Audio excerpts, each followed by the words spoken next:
We've got an initial coat going on here on a full panel. You can see it goes more or less all the way up to the ridge. Alongside it is a panel that's been part saved, but you can see how thin the finish is on here, and it's the rubble that's collecting behind there is actually getting trapped now between the lats and the tiles, a lot of it, some of which have got, look as though they've got a parge coat on the tiles as well. But that's very thin, and also that looks to me like it's plaster rather than lime, and it's very thin. We're concerned that if we try and save, what might be 30% of the ceiling, because there are sections that are really coming quite loose all over the place, and the more you work at it, the more you realise how badly adhered it is. That we're working very hard to save a little bit of the ceiling, which then we can't guarantee is going to last a decent length of time anyway. As thin as the coat over there, and that you can see how much it's flexing. That's it's just gone, and you can literally push your finger through it. And that's flexing the lats behind as well. We smooth it out once it dries a bit. That's a test patch. That's a test patch just to see if it's going to squeeze through the lats right, and we decorate all of that because at the moment you've got this quite grey finish underneath there.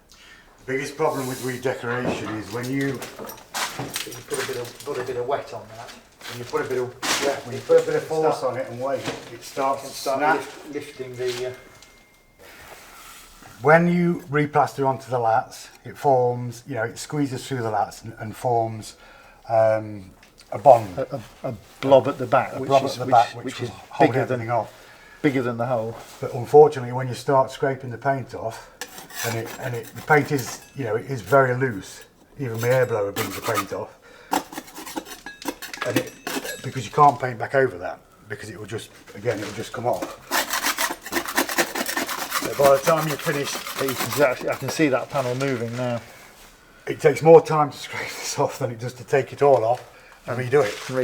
Yeah. And I'm working on a panel that is probably not going to last that much longer, for the sake of the same time maybe, taking it all off and redoing it, and that's what it looks like when it's all taken off. So, and again, that is the first coat of the new plaster that's gone on, and that'll have a second coat tomorrow when it dries. But again, behind these you've only got a very thin coat, and that's because the people that did it before struggled to get, if you can understand, trying to get a plastering trowel with plaster or lime onto and then into the hole. You just can't do it. You cannot get your trowel into it. So we're going to have to get some other tools that we can actually get, and that's the problem I've had before, and that's the reason that you can literally push your finger through. Particularly where we've got these bracing sections and the truss, you've got a large area there, and it's not actually. Some of these are not too bad because on this side of the truss you've got a slightly better access for your hand, but not in the middle. Yeah. You're really struggling in the middle because there's nowhere to get your hand. I'd certainly need a left-handed plaster up here as well, because there's certain places you just with the right hand, unless you're ambidextrous, you just can't get into it. With my thumb, and that's loosened that now. It's just coming away. And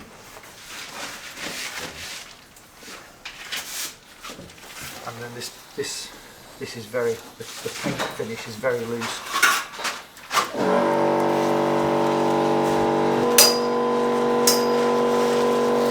So this is just your lime washing line.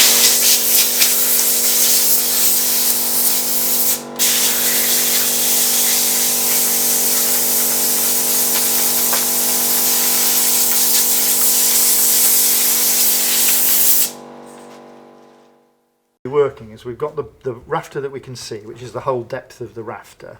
In the centre of that then is another blocking piece above that, which then supports the lats which are holding the tiles up, And then here you can just see there's a split along there, along all of these, where the nail fixing of this short length, about that sort of length, has been nailed to the top of the rafter. So these are individual lats, basically spanning in between each of the rafters in turn, and must have been put on from the top before the tiles went on. You have to cover that one, you see. Yeah.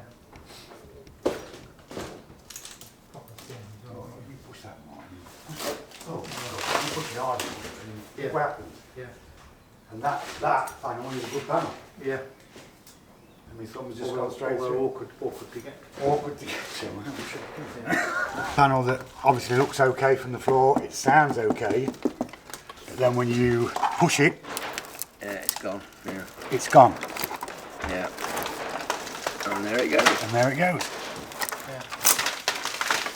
And that's how easy. Yeah. Right Yeah. on somebody's head down below. Exactly. Yeah. Dear look of how bad it is. All right, yes. Well, it is only just holding. It's not even that. Right, sorry. Yeah. And the difficulty, like I said before, is there you go. Look, if you put that in your hand, and then imagine that you've got it. Oh full yeah, of I've used one of these before. Well, you try and plaster in there. a I'm bit. not. I know what you're up against with that, because when you mentioned the braces and the purlins, Yeah. etc., it's obviously It's going to be difficult to, yes. get it in. And, I can appreciate that it's not. Well, I can see daylight. Yeah. Yeah. Between the lats there, just put your hand on there. No, about head height. Oh, Yeah. Oh, here. Yeah, just there. feel there. You feel the draft coming through. Yeah, I can see this dust moving. Yeah. And that's inside the vestry gable. Oh, there. yeah. Yeah. Right. When the wind picks up. Yeah. So what I And would do, that's just blowing between the tiles, obviously. what I try and do with that mark is buy a little bit of this lat. And, Yeah. And it'll be horizontal, Yeah. going through it and through it, just Yeah. to close the gap up. Weaving a bit in, as it were. Or I'd take it out completely and probably try and get a couple more going horizontal. But you are right, there is nails each end. Yeah.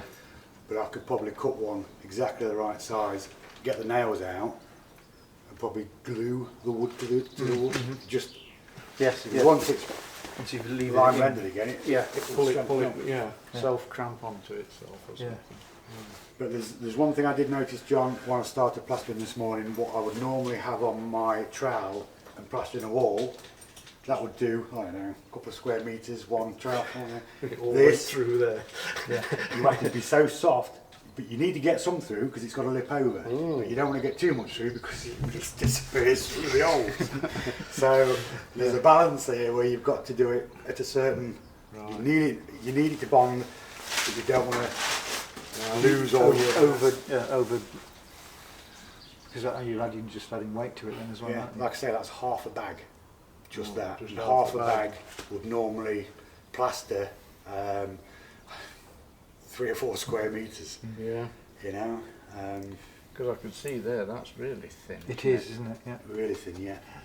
And that's yeah. If we leave that, that's what we're saving. And again, who's to know how long it's going to last? Yeah.